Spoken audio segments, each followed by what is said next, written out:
The air hung heavy in my apartment, thick with unspoken words and the weight of ignored pleas. A single lamp cut through the dimness, casting a pool of light onto my cluttered desk. I sat hunched over a worn notebook, my pen scratching across the page. My phone buzzed incessantly on the desk, a relentless symphony of missed calls and unread messages. Each vibration was a story untold, a demand on my time, a tug back into the chaos I'd fought so hard to escape. But I remained steadfast in my isolation. The messages could wait. The calls could go unanswered. Tonight, I was engaged in a different kind of conversation, a dialogue with my own soul, a reckoning with the ghosts of my past and the hopes for my future.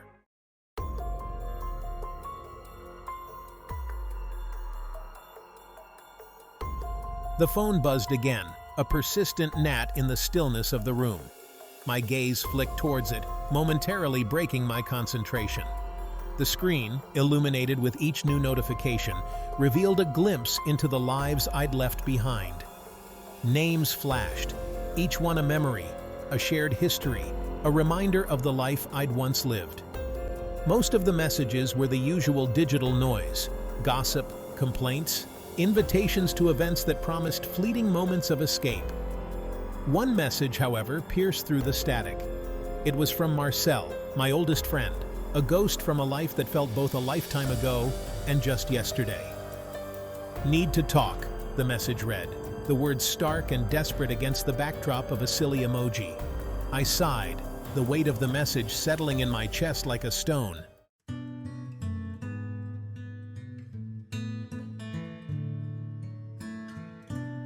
My fingers tightened around the pen, seeking solace in the familiar feel of it against the paper. I returned to my notebook, the words flowing onto the page like a lifeline. Each sentence was a step back from the precipice, a declaration of my commitment to a different path.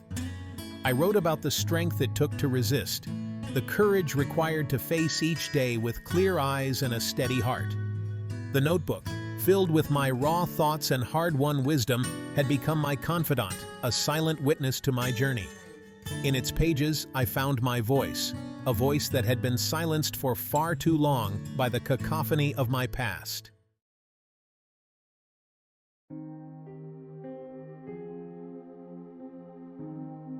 I paused in my writing, a sudden image flashing through my mind. I saw myself years ago, younger, caught in the throes of a life that spun faster than I could control. The image was vivid, a cruel reminder of a past I'd fought so hard to outrun. It was a party, the air thick with the smell of stale beer and unfulfilled promises. Music pulsed through the room, a relentless beat that mirrored the frantic rhythm of my own heart. I could almost feel the pressure of hands on my back, urging me to drink, to forget, to disappear into the intoxicating haze that permeated every corner of the room. I took a deep breath, steadying myself, reminding myself that I was no longer that person, that I had broken free from the grip of my past.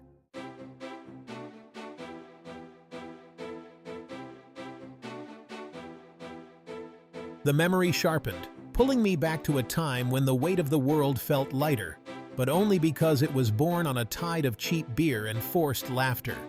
I was younger then, my face still carrying the remnants of boyish charm, my eyes not yet hardened by the truths I would soon learn. The party swirled around me, a maelstrom of bodies and noise that I couldn't quite bring myself to escape. Come on, Jane. Loosen up. It's a party. Kyle, my ever-enthusiastic friend, materialized at my side, a plastic cup sloshing over with some amber liquid. I accepted the drink with a hesitant nod, my fingers instinctively tightening around the cold plastic as if trying to ground myself in the midst of the chaos.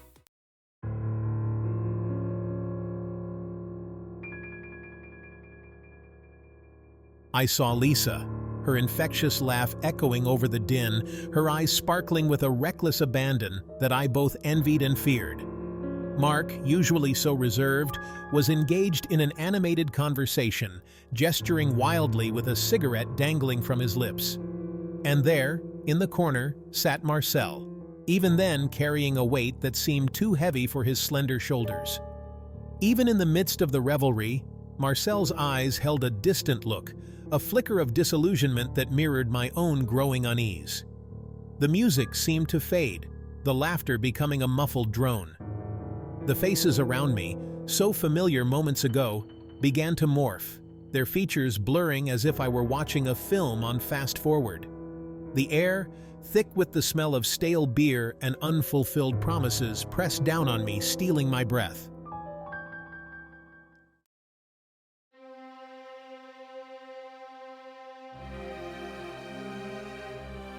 A wave of dizziness washed over me, the room spinning as if caught in a whirlpool of my own making. I stumbled back, knocking against someone who swore loudly, their words washing over me without registering. I needed to get out, to escape the suffocating realization that had just descended upon me. These weren't just fleeting moments of revelry, they were glimpses into a future I desperately wanted to avoid. I saw the endless cycle of empty pursuits, the fleeting highs followed by crushing lows, the slow erosion of hope that seemed to be the inevitable outcome of the path we were all on. I craved something more, something deeper, something that resonated with the quiet yearning in my soul.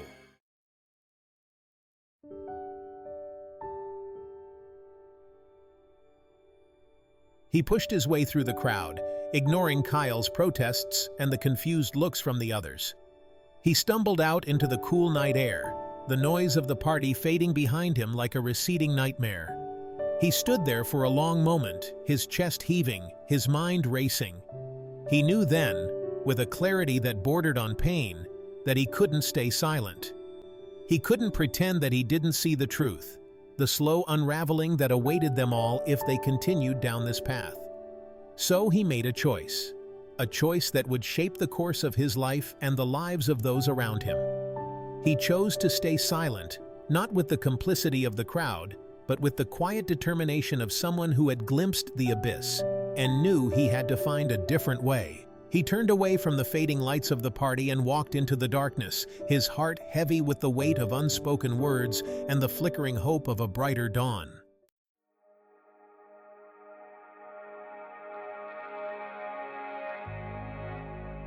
Hey, man. Marcel mumbled, his voice hoarse, his gaze fixed on some point just beyond Jean's shoulder. Without waiting for an invitation, he pushed past John and into the apartment, collapsing onto the couch with a sigh that seemed to drain the last vestiges of energy from his body. Jean closed the door quietly behind him, the click of the latch echoing in the sudden stillness of the room. He watched as Marcel ran a hand through his hair, his shoulders shaking slightly. He was a mirror image of Jean's own past, a living, breathing reminder of the darkness he had barely escaped. It's a mess, Jean. Everything's a mess.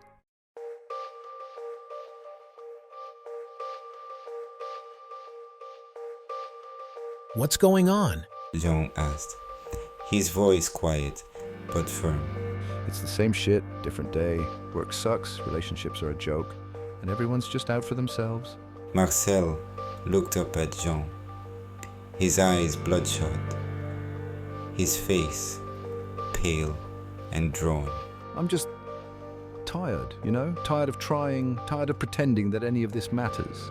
Jean watched Marcel intently, his expression a mixture of concern and understanding. It's easy to get stuck in the cycle, to believe that the silence is the only answer.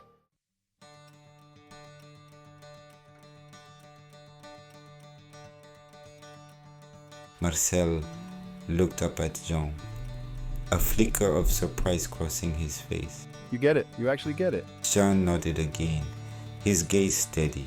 I do. I was there once, Marcel, lost in the noise, drowning in the silence. Marcel sat up slightly, his eyes widening, as if a light had flickered on in the darkness. What changed? How did you get out? Jean hesitated for a moment, considering his words carefully. He knew that sometimes the simple act of sharing one story, of offering a hand in the darkness, could be enough to spark a flicker of hope.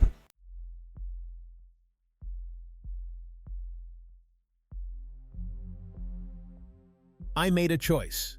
I chose to stop listening to the noise, to stop believing the lies that kept me trapped. Jean looked at Marcel, his expression softening. You have a choice too, Marcel. Every single day you have a choice.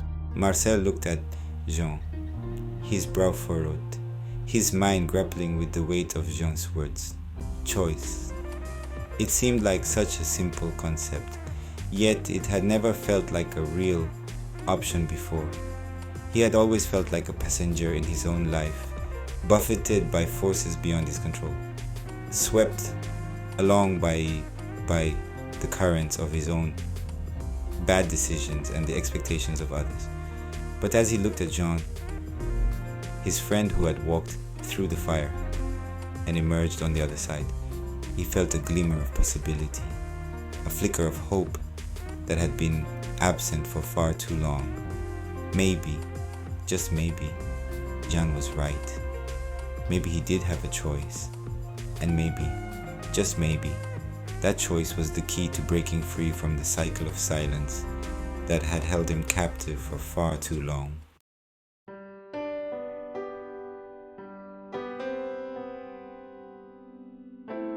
Sighs. A heavy silence settled over the room, broken only by the quiet ticking of the clock. Marcel's gaze dropped to his hands, his fingers twisting nervously in his lap. Marcel, we need to talk about it. Marcel had always sought solace in the silence, believing it to be a shield against the chaos. But Jean's words had pierced through that shield, revealing the silence for what it truly was, a cage of his own making.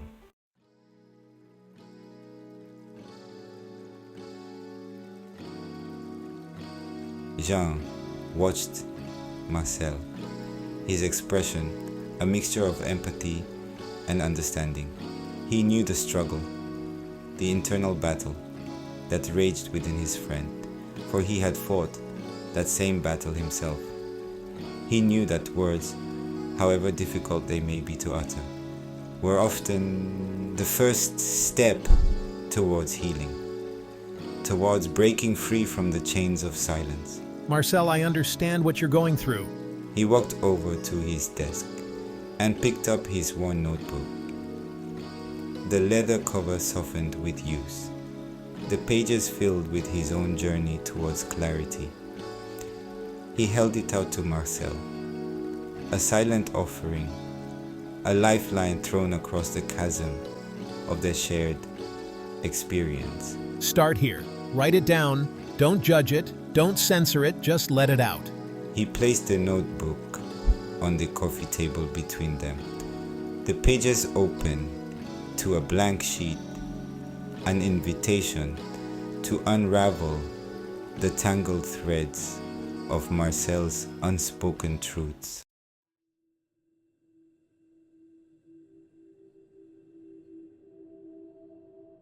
Marcel stared at the notebook as if it were a foreign object, something he didn't know how to handle.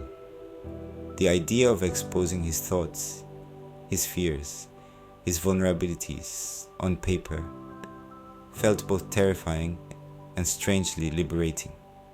He had spent so long hiding behind a wall of silence, afraid of what others might think, afraid of his own darkness, that the thought of confronting it head-on sent a shiver down his spine. Whispering, can I really do this? But he trusted Jean. He saw in his friend's eyes a quiet strength, a resilience forged in the fires of his own struggles, and a deep compassion that transcended the need for judgment.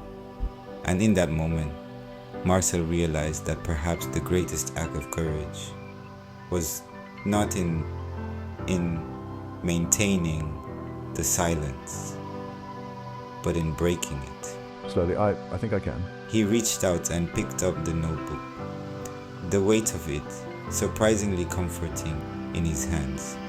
He ran his fingers over the worn leather, feeling the indentations of Jean's handwriting beneath his fingertips, and a strange sense of calm washed over him. It was as if, in that simple act of touch, he was connecting not only to Jean's journey, but to a part of himself he had long forgotten.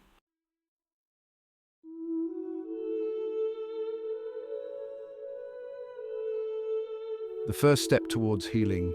Marcel opened the notebook to the blank page, the crisp white expanse, both daunting and inviting. He picked up the pen Jean had placed next to it, the ink flowing smoothly onto the paper, and for a moment he simply stared at the blankness, unsure of where to begin. Where do I even start? He thought about all the things he had never said, the words that had been trapped inside him for so long, and slowly, hesitantly, he began to write. Frustration, anger, feeling lost. He wrote about the frustration, the anger, the feeling of being lost in a world that seemed to have no place for him. He wrote about the loneliness, the fear, the emptiness that gnawed at his insides. Loneliness, fear, emptiness. He didn't try to make sense of it, didn't try to edit or censor his thoughts. He simply let them flow onto the page, raw and unfiltered, like a stream of consciousness released from its dam. And as he wrote, he felt a weight lifting from his chest, a sense of release he hadn't realized he craved.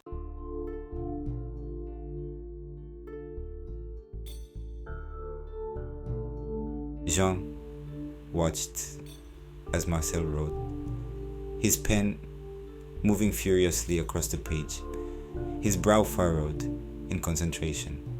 He didn't interrupt, didn't offer words of encouragement or advice. He knew that this was something Marcel had to do for himself, a journey he had to take on his own terms. This is your journey, Marcel. The silence in the room was no longer oppressive, but rather it had transformed into something sacred, a space of healing and vulnerability. As Marcel continued to write, Jean saw a glimmer of hope flickering in his eyes, a spark of determination that had been absent for far too long. There's hope in his eyes. The journey ahead would not be easy, Jean knew that. There would be setbacks, moments of doubt, and the ever-present temptation to retreat back into the comforting darkness of silence. But in that moment, as he witnessed Marcel taking the first tentative steps towards healing, Jean felt a surge of optimism. This is the first step, Marcel. The first step towards reclaiming your life. For he knew that the act of breaking the silence, of confronting one's demons, however daunting it may seem, was often the first step towards finding one's voice and ultimately towards reclaiming one's life.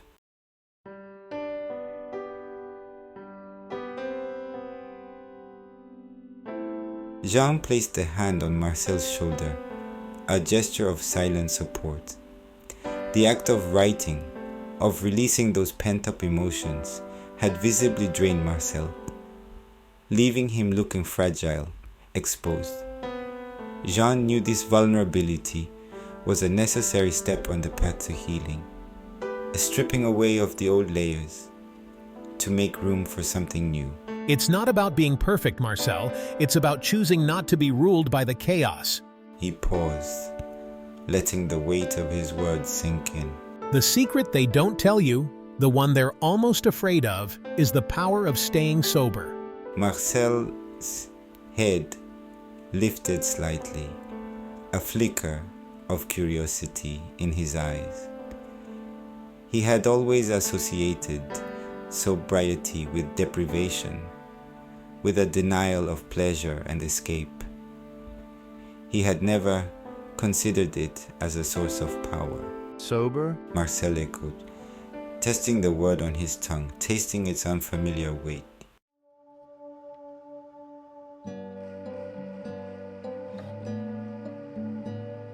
Yes, sober. Sober in your mind, in your actions, in your choices. Those words you wrote, that clarity, that's what sobriety can bring. A steady hand, a clear mind, the ability to see the world for what it is, not through the haze of distraction.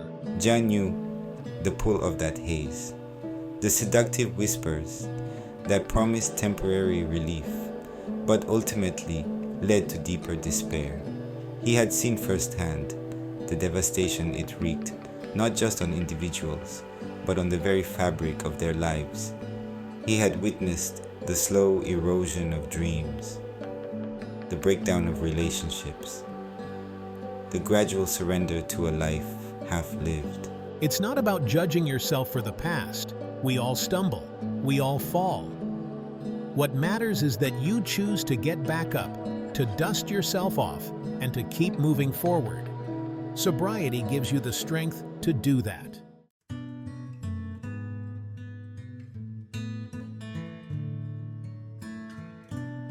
He needed to equip Marcel with tangible tools, with practical steps he could take to build a life beyond the haze. He knew that words alone wouldn't be enough to break through years of conditioning, of seeking solace at the bottom of a bottle. Jean could see the skepticism in Marcel's eyes, the ingrained belief that true happiness lay in fleeting moments of oblivion. Focus on the things you can control. Your thoughts, your actions, your reactions. Start small, one day at a time. He reached over and picked up a small, worn book from his desk, its pages filled with handwritten notes and underlined passages. This helped me. It's about mindfulness, about being present in each moment, about finding peace within yourself rather than seeking it in external things. He paused, allowing Marcel a moment to absorb the weight of his words.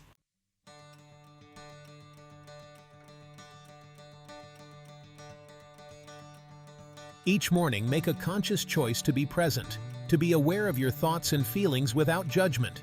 It's a daily act of defiance, a refusal to be ruled by the chaos. He saw a flicker of understanding in Marcel's eyes, a glimmer of hope igniting in the depths of his despair. It was a small victory, but one that John knew was monumental in its significance. He had planted a seed that, with time and nurturing, had the potential to blossom into something truly transformative. It won't be easy. There will be days when the pull of the old ways is strong, when the darkness whispers its seductive lies.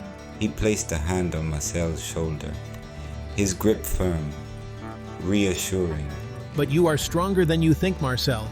You have the power within you to break free.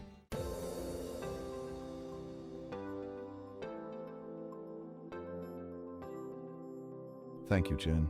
Marcel looked up at John, his eyes no longer clouded with despair, but reflecting a newfound determination, a glimmer of the man he once was, the man he was capable of becoming. He clutched the book tightly to his chest, a lifeline in a sea of uncertainty. It was a simple acknowledgement, yet it held within it the weight of gratitude, of hope, rekindled, of a future yet to be written. As if on cue, the first rays of dawn pierced through the darkness, casting a warm glow through the apartment window.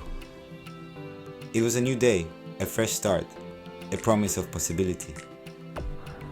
And in that moment, as they stood together, bathed in the golden light of a new dawn, Jean knew that Marcel had taken the first step on a journey that would lead him not only back to himself, but to a life he had never dared to imagine.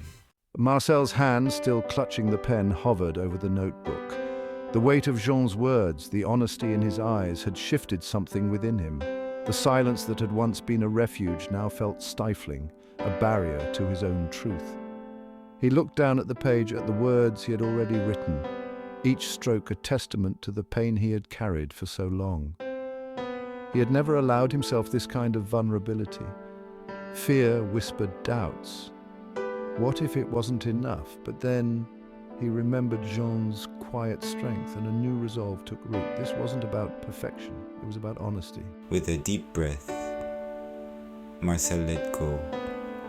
His pen began to move, slowly at first, then gaining momentum as the words poured out of him.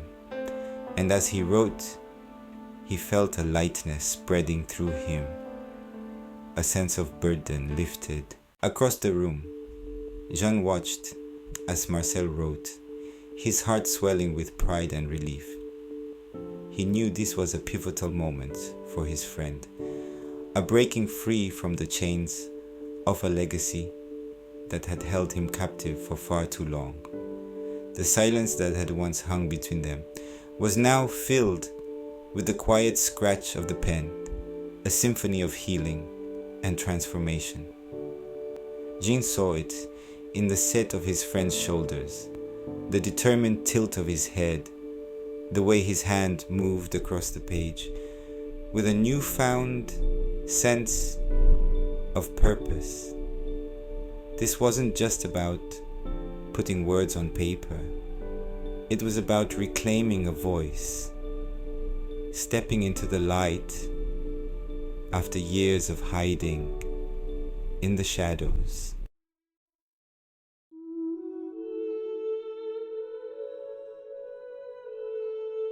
The first rays of dawn painted the sky in hues of orange and gold, signaling the start of a new day. The air in the apartment felt lighter, infused with a sense of hope and possibility. Marcel, his hand finally still, looked up from the notebook, his eyes meeting Jean's with a newfound clarity. "Thank you," he whispered, his voice thick with emotion. It wasn't just gratitude he was expressing, but a profound understanding, a shared recognition of the unspoken bond that had been forged in the crucible of their shared experience. Jean nodded, a silent acknowledgement of the journey they had both taken, the battles fought and won, the scars that served as reminders of their resilience. "It's not about me, Marcel," Jean said softly, his voice barely a murmur in the stillness of the room. "It's about the choice you make every single day. The choice to keep going, to keep fighting, to keep choosing yourself, even when it's hard. The choice to keep writing your story, even when you don't know the ending."